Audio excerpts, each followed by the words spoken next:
Mula sa payak na buhay sa pampang ng dagat, napadpad si Angela sa marangyang mansyon ng mga Valderrama bilang isang katulong.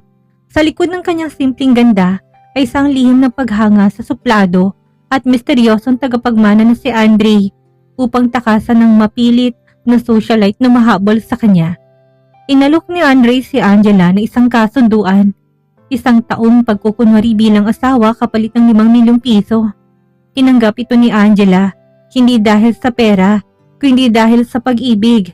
Ngunit ang isang gabing puno ng tamis at pag-asa ay nauwi sa malamig na katotohanan nang iabot ni Andre ang tseke at ang laya nito habang may kausap ng ibang babae sa telepono. Sugatan ng pusong umalis si Angela, bigpit ang isang sikretong hindi kayang bayaran ng kahit na anong yaman. Siya ay nagdadalang taon ng kambal. Makalipas ang 3 taon, muling magtatagpo ang kanilang landas. Si Angela hindi nang mahiyaing katulong. Siya na ang makapangyarihang tagapagmana ng isang malaking ari-arian. Sa muling pagkikita, si Andre naman ang maghahabol, nagsusumamo at nangangakong liligawan siya. Ngunit kaya pa bang burahin ng pagsisisi ang hapdi ng nakaraan? At ano ang gagawin ni Andre kapag nalaman niya ang kambal na kamukha niya ay mga anak na tinakbuhan niya? Ang amoy ng alat ng dagat, ang tunog ng mga alon, ang nagsilbing musika sa bawat umaga ni Angela. Sa maliit na dampa sa isang liblib na probinsya, masaya na siya sa pili ng kanyang mga magulang. Ang kanyang ama ay isang mangingisda at ang kanyang ina naman ay simpleng may bahay. Bagamat kapos sa salapi, busog naman sila sa pagmamahal. Ngunit ang tadhana ay sadyang mapaglaro. Isang gabi, biglang bumanat ang karamdam ng kanyang ama. Ang dating malakas na katawan ay tila itinumba ng isang malakas na bagyo. "Tay, wag po kayo mag-alala. Gagaling kayo," bulong ni Angela habang pinupunasan ang noo ng ama na nanunuyo sa lagnat.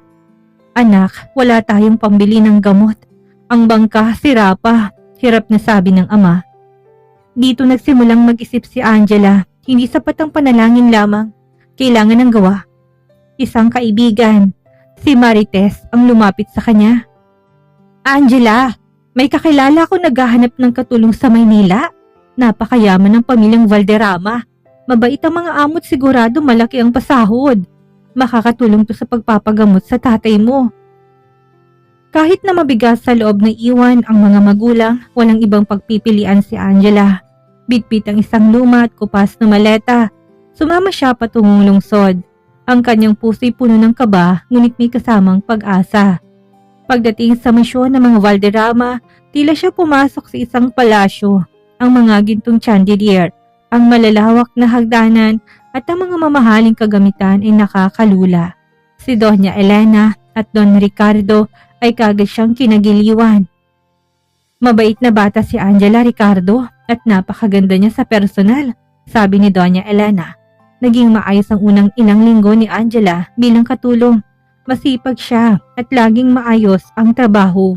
Ngunit ang lahat ay nagbago nang dumating ang balitang darating ang nag-iisang anak ng mga Valderrama mula sa Amerika, si Andre Valderrama. "Ayusin yung lahat. Darating si Senyorito Andre," sigaw ng mayordoma. Nang humintong isang itim na luxury car sa tapat ng mansyon, bumabang sa lalaking tila nililok ng mga Diyos. Matangkad, malapad ang balikat at may mga matang tila nakatagos sa kaluluwa. Ngunit sa likod ng kagapuhan nito ay isang mukhang hindi marunong ngumiti. Malamig ang trato nito sa lahat. "Good morning, senyorito," bati ng mga katulong kabilang si Angela. Hindi man lamang sila nilingon ni Andre.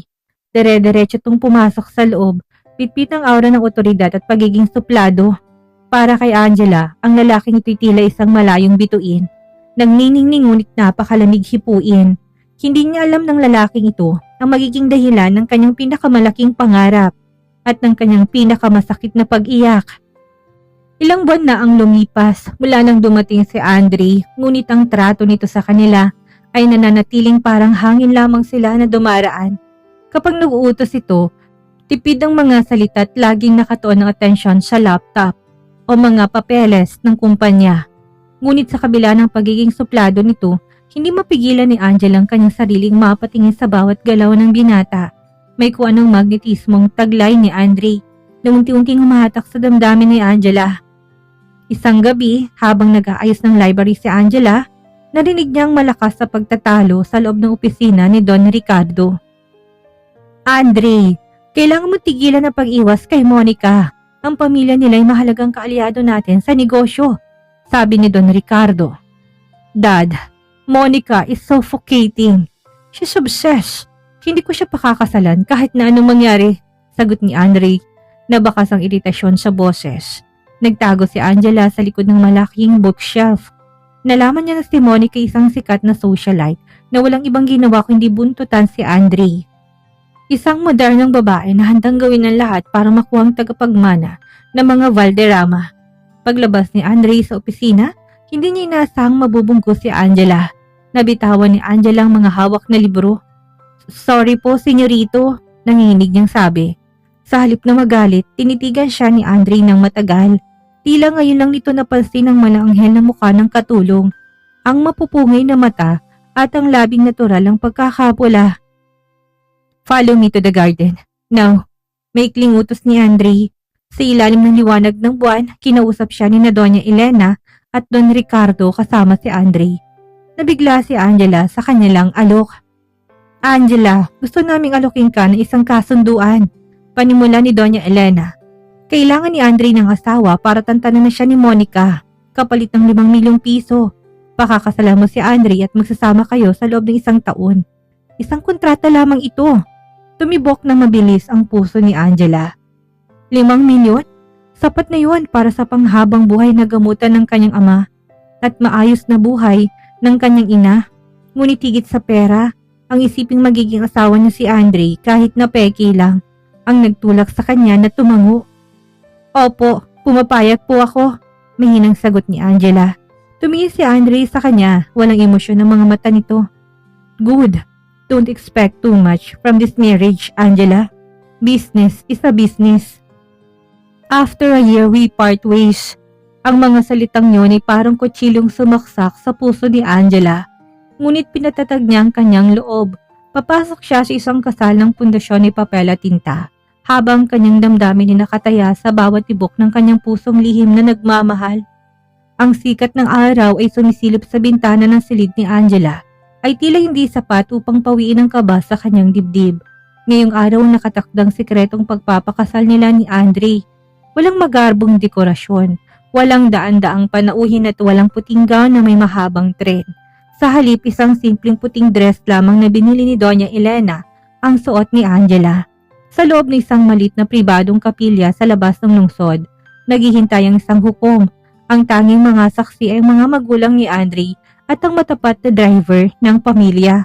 Tahimik ang paligid, tanging ang huni ng mga ibon at ang mabilis sa tibok ng puso ni Angela ang kanyang naririnig. Nang pumasok si Andre sa kapilya, tila tumigil ang mundo ni Angela. Suot nitong isang navy blue na suit na lalong nagpapadagdag sa kanyang kakasigan. Ngunit ang kanyang mukha ay parang semento. Matigas, walang ngiti at tila napipilitan lamang sa bawat hakbang. Hindi naman lang nito tinignan si Angela nang tumayo ito sa kanyang tabi sa harap ng altar.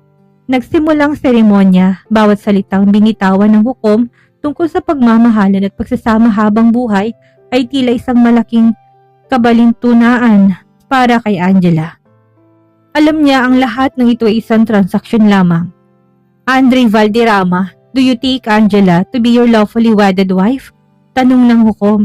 Nagkaroon ng maikling katahimikan. Tumingin si Andre sa malayo bago sumagot sa malamig na tinig. I do. Nag-turn na ni Angela. Halos mawalan siya ng boses. I do. Aniya, bitbit ang lahat ng lihim ng pag-ibig na baon niya. Simula pa lang noong katulong pa lamang siya sa mansyon. Nang dumating ang oras ng pagpapalitan ng singsing, hinawakan ni Andre ang nanginginig na kamay ni Angela. Ang haplos ng balat nito ay nagpadala ng kuryente sa buong katawan ng dalaga. Ngunit ang tingin ni Andre ay nanatiling blanco. Sinuot nito ang mamahaling diamante sa daliri ni Angela. Isang singsing na simbolo ng pag-aari, ngunit hindi ng pag-ibig. You may now kiss the bride, wika ng hukom. Bahagyang lumapit si Andre.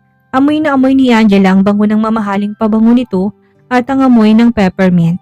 Mabilis at malamig na dampi lamang ng labi sa kanyang noo ang binigay ni Andre. Walang init, walang emosyon.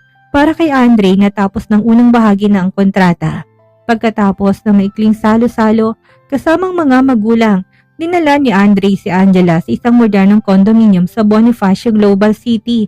Ito ang magiging pugad nila sa loob ng isang taon, isang lugar na malayo sa mapanuring mata ni Monica at ng media. Dito ka matutulog sa guest room, bungad ni Andre. Pagkapasok sa unit, nilapag nito susi sa lamesa at hinarap ang asawa. Gaya na napag-usapan, we will live separate lives. Huwag kang makikaalam sa mga lakad ko at hindi rin ako makikialam sa'yo. Magpanggap ka lang na asawa ko kapag may bisita o kapag kailangan ni ng mom at dad. Opo, senyorito. Andre, nautal na sagot ni Angela. And one more thing, dagdag ni Andre habang tinatanggal ang kanyang korbata. Huwag mong isiping dahil kasal na tayo ay may magbabago. Katulong ka pa rin sa paningin ko, Angela. Binabayaran lang kita para maging display. Tumalikod si Andre at pumasok sa kanyang master's bedroom. Iniwan si Angela ang nakatayo sa gitna ng sala. Tinignan ni Angela ang sinsing sa kanyang daliri. Akala niya, ang pagiging asawa ni Andre ay maglalapit sa kanila. Ngunit tila mas lalong lumayo ang distansya nila. Ang bawat sulok ng marangyang unit ay puno ng karangyaan. Ngunit para kay Angela, ito ang pinakamalamig na lugar na napuntahan niya. Sa kabila nito, pinahid niya ang isang luhang pumatak sa kanyang pisngi. Kahit na isang taon lang, bulong niya sa sarili. Aalagaan kita, Andre, kahit hindi mo ako nakikita. Isang linggo matapos ang kanilang sikretong kasal. Isang marangyang dinner party ang inorganize ni Don Ricardo sa kanilang mansyon. Ito ang unang pagkakataon na ipapakilala si Angela sa mga malalapit na kaibigan at business partners ng pamilyang Valderrama bilang misteryosong asawa ni Andre. Bago pa man sila umalis ng kondo, hinarap ni Andre si Angela sa gitna ng sala. Tinitigan niyang asawa mula ulo hanggang paa. Suot ni Angela ang isang champagne-colored cocktail dress na lalong nagpalitaw sa kanyang natural na ganda. Ngunit sa halip na papuri, isang malamig na bili ng binitawan ni Andre. Listen to me, Angela. Maraming matatalas na mata doon. Once we step out of this car, you are the woman I love. Hawakan mong braso ko, ngumiti ka at sumakay ka sa bawat sasabihin ko. Do you understand?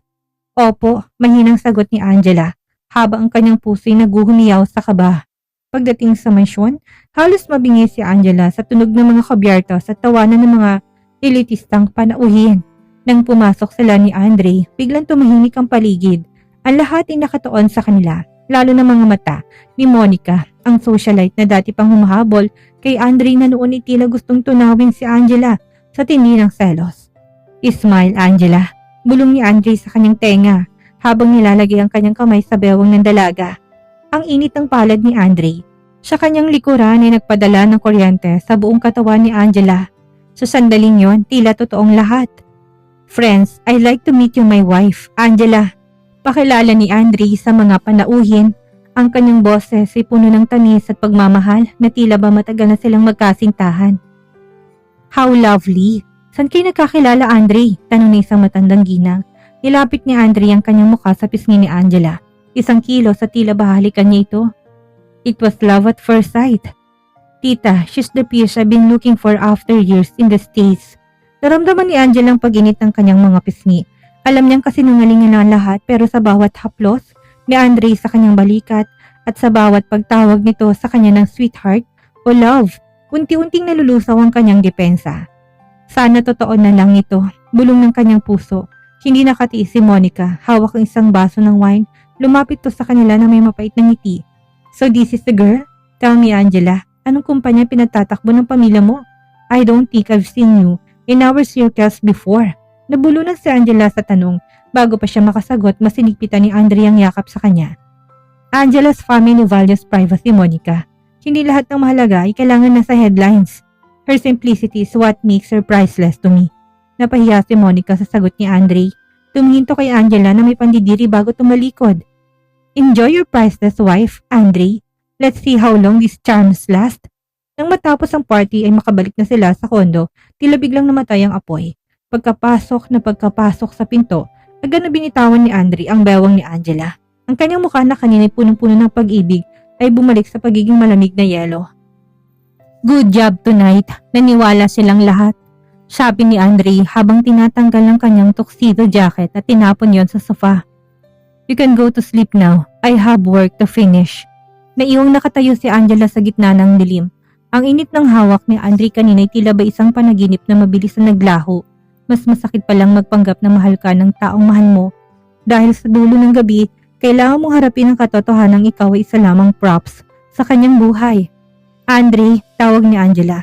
Huminto si Andre, ngunit hindi lumingon. What? Sana, sa hindi ka lang napipilitan. Bulong ni Angela na halos hindi na marinig. Angela, stop. Puto ni Andre. Don't get confused by the performance. Matulog ka na. Pumasok si Andre sa kanyang kwarto at sinaradong pinto ng malakas. Naiwan si Angela na yakap ang kanyang sarili habang ang suot na mamahaling dress ay tila nagmistulang bakal na kulungan sa kanyang nagdurugong puso. Isang linggo matapos ang dinner party, isang malakas na bagyong humagupit sa lungsod. Ang ulan ay tila walang balak na tumigil at ang malamig na hangin ay pumapasok sa bawat siwang ng kondominium. Napansin ni Angela na madaling araw na hindi pa rin lumalabas si Andre mula sa kanyang master's bedroom. Karaniwan ay maaga itong nagigising para mag-workout o magbasa ng mga financial reports. Nagalangan si Angela. Sinubukan niyang kubatok ng mahina. Andre, nakahanda ng almusal mo? Walang sumasagot, kinakabahan si Angela. Dahan-dahan ang pinihit ang pinto. Hindi ito nakalak. Pagpasok niya, bumungad sa kanyang madilim na silid na tanging ilaw na mula sa bintana nagbibigay ng liwanag. Doon nakita niya si Andre nakabalot ng makapal na kumot, nanginginig at tila hirap ng minga. Mabilis na lumapit si Angela. Nang dapong kanyang palad sa noo ni Andre, halos mapatalong siya sa init. Diyos ko, Andre, ang taas ng lagnat mo. Go away, mahinang bulong ni Andre. Ang boses ay pausat basag. I can manage. Huwag ka na matigas ang ulo, seryosong sabi ni Angela. Hindi na siyang mahihain katulong sa sandaling ito. Siya ay isang asawang nag-aalala